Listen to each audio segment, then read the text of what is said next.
ba? Mas manad ka mo. Buwa ka manad, mangilgilgan ka. Manad ka.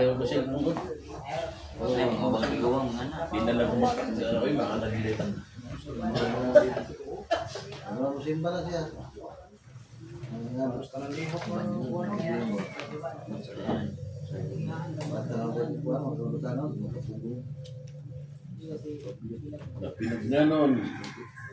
Okay.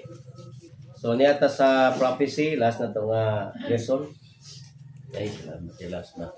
Is about preparing for the end time. Preparing for the end time. So, yata sa mga secrets and mysteries in the scriptures. The end time.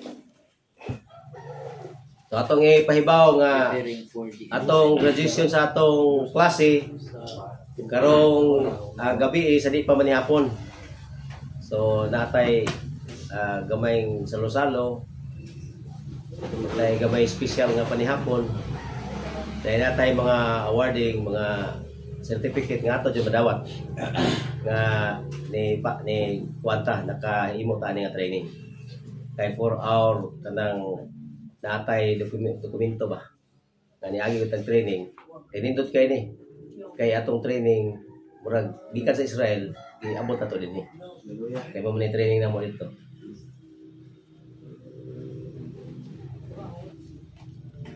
So, anita sa mga mystery. Nakahibaw ta sa panahon nga ato nang irikanan sila si Jacob o Israel. Gisaaran niya mangyawi. Sa panahon nga nagbaklay sa igsoon gikan sa Beersheba ngadto sa Haran. Muni na suwat din sa Genesis 28 11 to 13, unya 15 to 17. Kay tuloki bunikson. 28. Genesis 28 11 to 13. Gingon din ha. And he came on a place and stayed the night there, for the sun had gone. And he took stones of the place and placed them at his head. And he lay down in that place.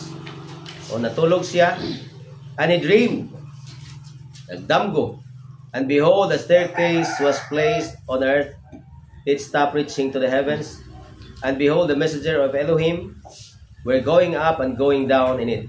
So nakita siya sa aligi, ato na ng istorya, tumiyagi mga lesson, nagdamgo siya, kita sa kanang hagdanan, nga gikan sa yuta, padung dito sa langit.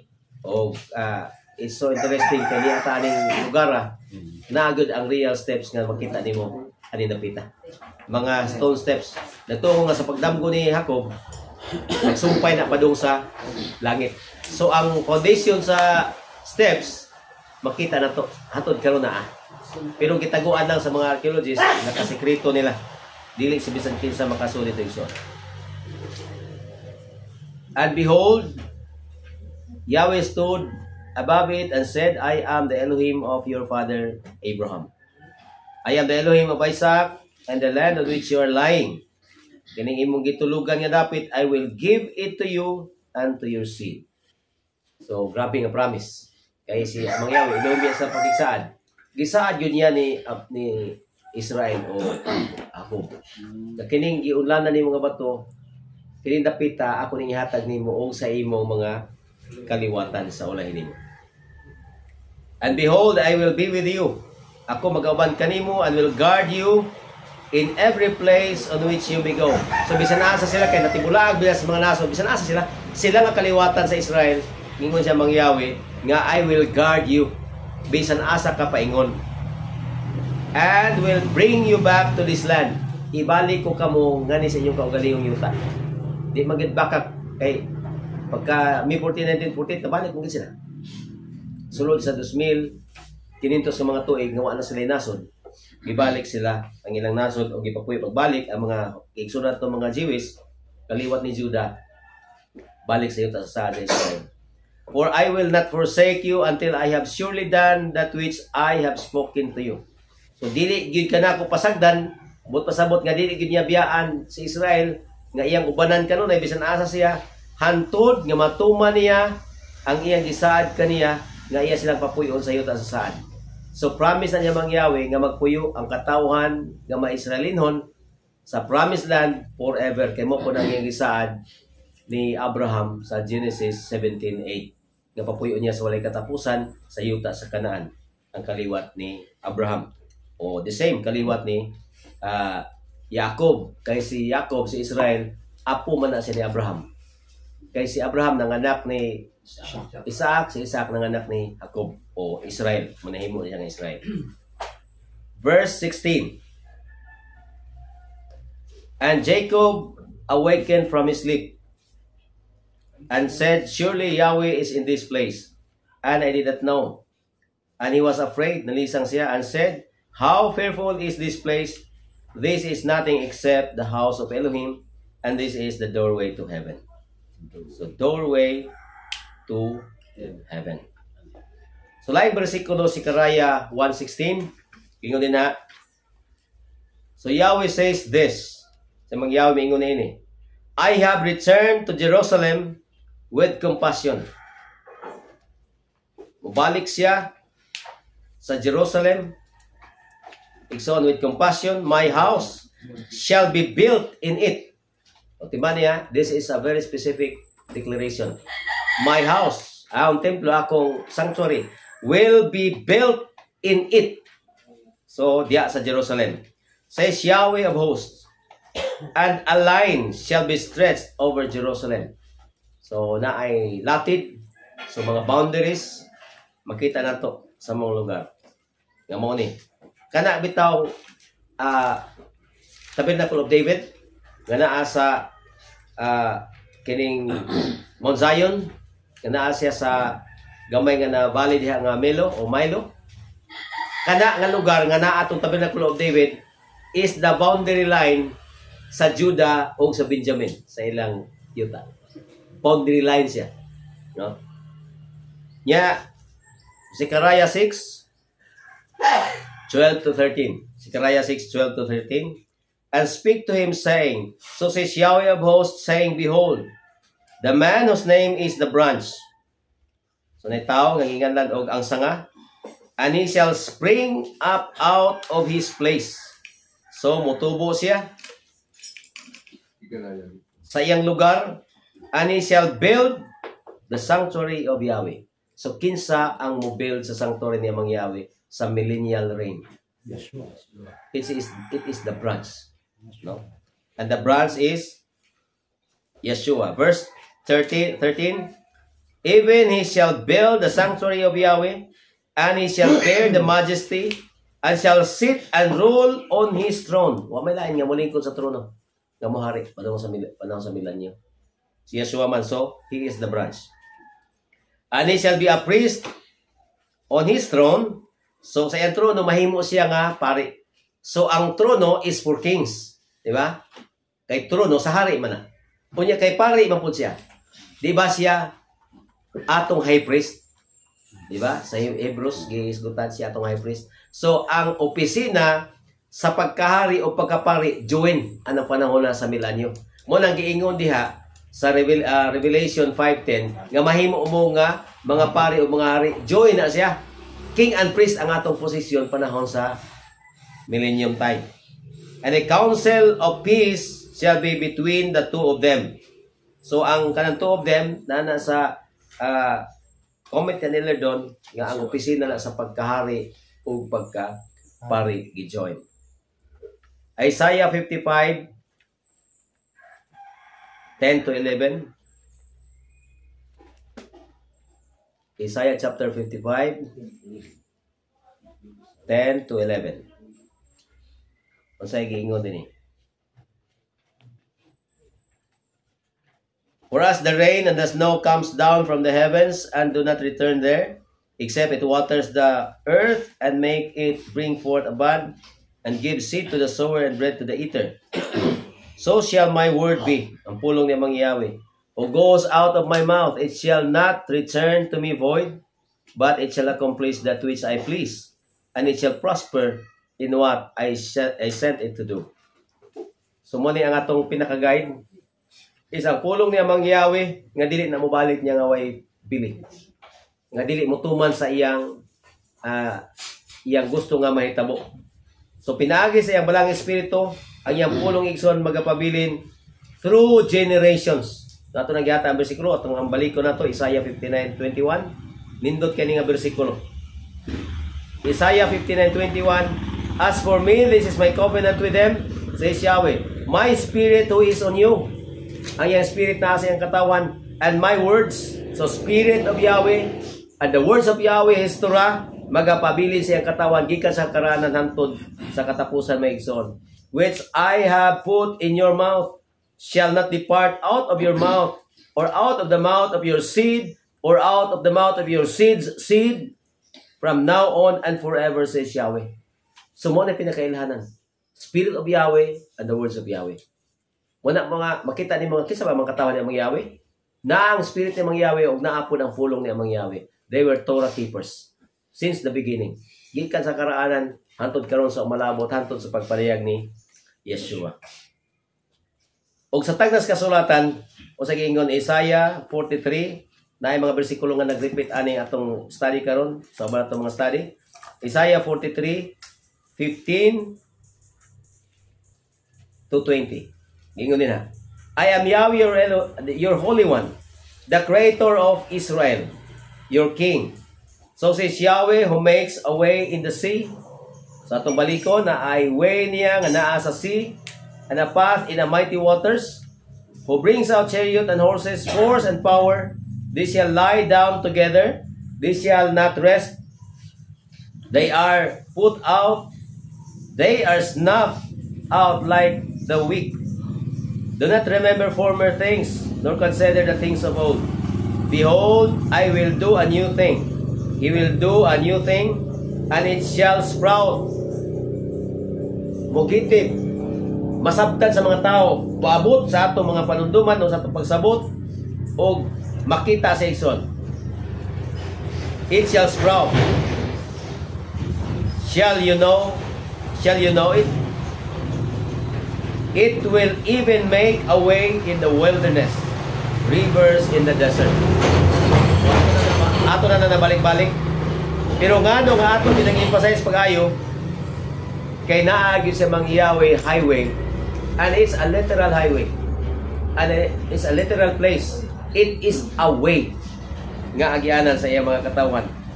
Rivers in the desert. The beasts of the field shall honor me, jackals and daughters of ostriches, because I give waters in the wilderness, rivers in the desert, to give drink to my people, my chosen. So time will come, Yahweh opens the eyes of the people in these last days.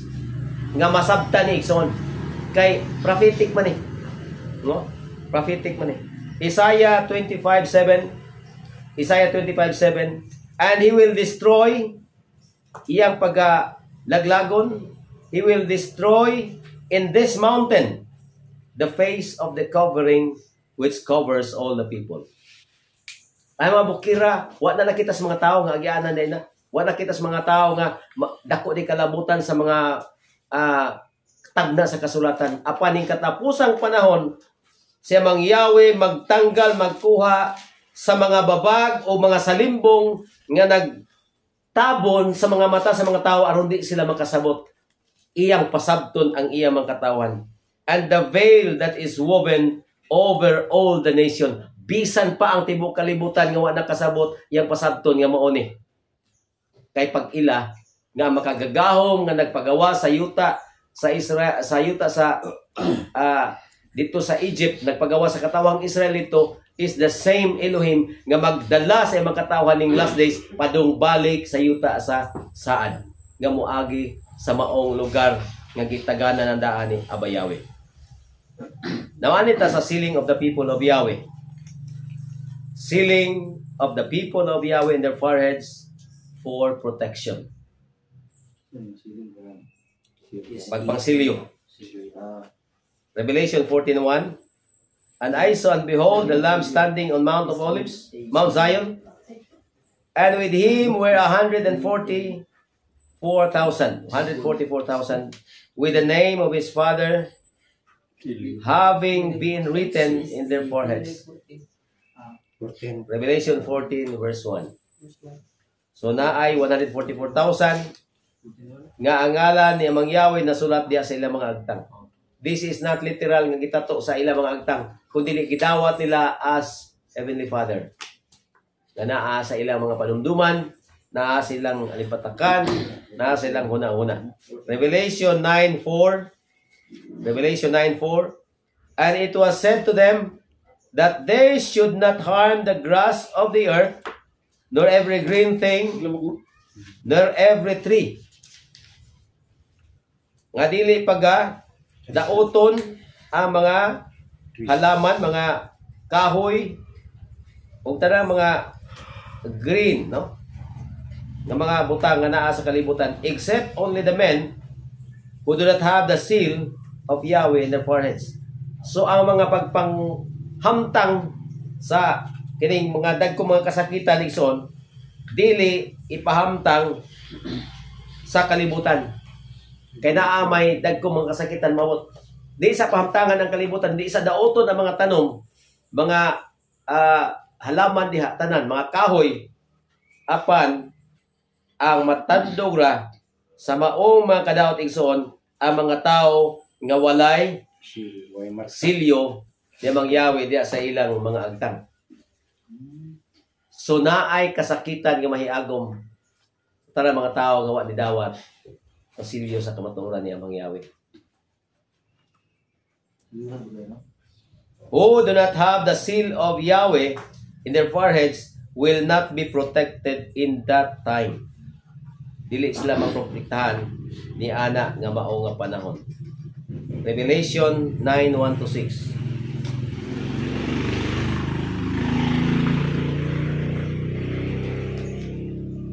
Revelation 9:1-6. And a fifth cherub trumpeted, and I saw a star out of heaven falling onto the earth, and the key to the pit of the abyss was given to it.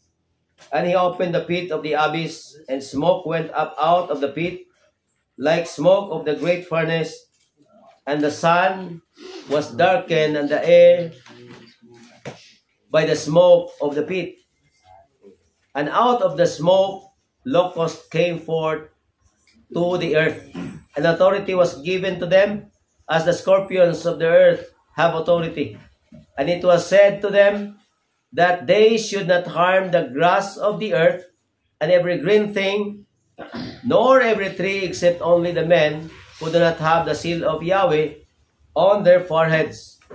And it was given to them that they should not kill them. So ilang i-harm ang katong walay mga silyo ni Amang Yahweh sila mga agtang, pero dili pat yun. Ila lang sakiton. But that they tormented 5 months. Na 5 kabuan nga mag-aantos ang maong mga katawhan.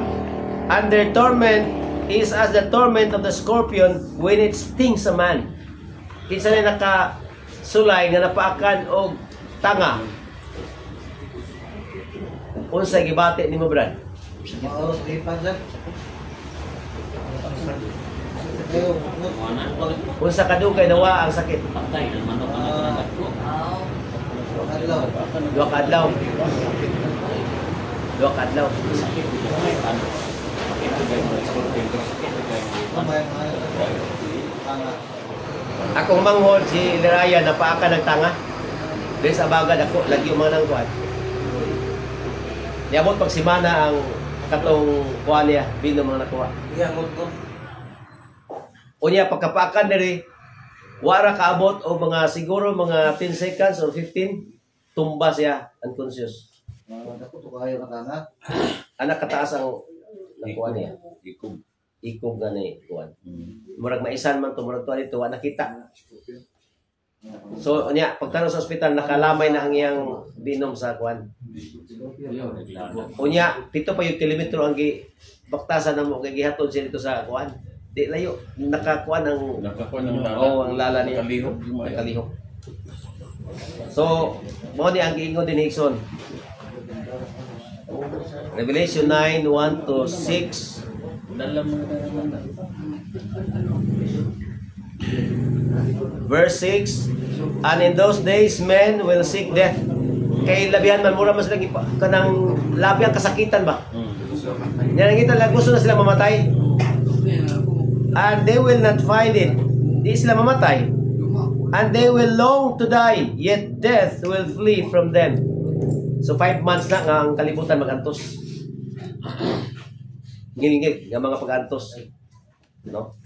Pero ang mga antos ana, ang mga tao nga walay silyo ni Abayawi. Wala ni dawat sa ingana. Revelation 22:4. 5 months. Revelation 22 verse 4. And they will see his face, and his name will be on their foreheads. So alang sa katong mga alagad niya mang Yahweh, Ikson, ang ilang mga ngalan, ang makakita sila sa face to face, o ang ngalan na sulat niya sa ilang mga agtang. So mo ni ang nakaibaw ta nga ang full protection niya mang Yahweh, magsugod yun sa accepting the name of Yahweh. Kay siya ang pinaka-protection.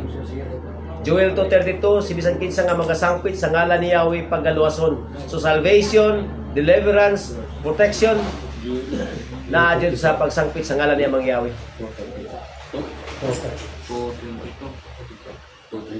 32. 3. So ina na mga igsoon. Unya, why we need protection? Why we need protection? Revelation 12 og 17. Revelation 12 and 17. Because of this, be glad, the heavens and those dwelling in them. Woe to the ones dwelling on the earth. No? Kinsa? No, woe to the ones dwelling on the earth and in the sea, because the devil come down to you, having great anger, knowing that his time is short. So nakita sa kaaway, yung tanas, nga mubo na gid iyang panahon, kaysa paghari ni Yeshua, gapuson man siya sa kalibo ka tuig. Mubo na iyang panahon. Unsay gihimo niya igsoon? Great anger of Satan to the believers. Labihan gapot-pot mo nga careful na ta karon igsoon atong i-practice, atong ibutang atong una-una nga we are underground congregation. Ngano man ang kaaway dako kay kapungot ining mga tawhana nga nisunod ni Yeshua. Di man ta makaapil sa katong nay mo harm sa igsoon sa kalibutan sa katong wa ni Juan, katong way marka. Pero naa sa great anger. Nganong we need protection because Satan has great anger to us. Verse 17. And the dragon was enraged. Kanang enraged sa English igsoon, gitawag nag-extreme anger. Kanang lapihan yung punguta. Kanang mupatay na sa kapungot. Extreme anger. Gitawag mag-enraged. And the dragon was extreme anger or enraged over the woman. Ang woman kay congregation man and went away to make war. Iyag yung gubaton, lutuson ang mga believers. With the rest of her seed, sa tanan niya makaliwat, katong kaliwat na luwason, lutuson yung muna na ay gitawag Great Tribulation. Last Mateo 24. Kinsa ang lutuson? Those keeping the commandments of Yahweh and having the testimony of Yeshua HaMashiach. So tanan nga ni dawat ni Yeshua, nagbantay sa mga kasuguan niya mang Yahweh, mao na ang gukuron gubato ni Satanas. Mo na nga sumikad ani igsoon ang mulahutay sa katapusan maluwas. Last na ni siya nga bahin igsoon. Matthew 24:21 to 22. Matthew 24:21 to 22. For there will be great suffering. Naay dako nga mga kasakitan, such as has not happened from the beginning of the world until now, nor ever will be. Dili na gyud mahitabo sukad. So katapusan na siya nga mga kasakitan nga mahitabo. And except those days be shortened. Kung dili kuno pamupuon ang maong panahon, not any flesh will live, but on account of the chosen, tungod kay doon na siya yung mga pinili, those days will be shortened. Pamubuon ang maong panahon. So, kinsa maning chosen nga gi-protect niya mang Yahweh. Revelation 3:8 and 10. I know your works. Behold, I have given a door being opened before you, and no one is able to shut it. Revelation 3:8 and 10. For you have a little strength. Imani ha? Little strength. Kaning iyang asembleya, kani iyang giprotektahan, di ni kusgan, di ni dato, di ni sikat nga kongregasyon. Little strength. And have kept my word. Nagbantay sila sa mga pulong ni Amang Yahweh. Nagsunod sa Torah ni Amang Yahweh. And have not denied my name. Wa ni salikway sa ngani Amang Yahweh. Because you keep the word, verse 10, because you keep the word of my patience, and also, I also will keep you out of the hour of trial, which is going to come upon all the world, in order to try those dwelling on the earth. Unsa kuno gingon din ha? Ako kamo nga pagatipigan, tungod kay nagbantay kamo sa akong pulong, ako magatipig kaninyo gikan sa adlaw sa mga kasakitan nga moabot sa tibuok kalibutan aron pagsulay sa mga nanimuyo sa kalibutan. So naay hingpit full protection siya Mang Yahweh sa iyang mga chosen aning panahon na. No. Labihan kadako ang biligson nga mahimo ta mga chosen nga Mang Yahweh. Kay na may mga tao nga pampugutan, na ipamatyo, napoy protektahan. Ang protektahan kato mga pinasay niya nga mga chosen nga nabilong, aning gitawag niya nga little strength. Nga nagsunod niya, o guwan nag-deny sa iyang ngalan. Atong timanan, Yeshua will keep us in the hour of tribulation, in the hour of trial. Unya, unsay giingon? Mao ni ang gipadayag ni Yeshua diya sa Revelation 1:1-3. Revelation chapter 1 1-3. A revelation of Yeshua which Elohim gave to him to show to his slaves things which must shortly come to pass. And he signified by sending through his cherub to his slave John. Verse 2, who testified of the word of Elohim and the witness of Yeshua Messiah, even as many things as he saw. Verse 3, blessed is the one reading and those hearing the words of this prophecy. So, bulahan, no? Ang mga nagpatalinghog, nagabantay sa tanan nga naisulat, nga nasulat din sa maong basahon sa propesiya, and keeping the things having been written, for the time is near. So, bulahan igsoon.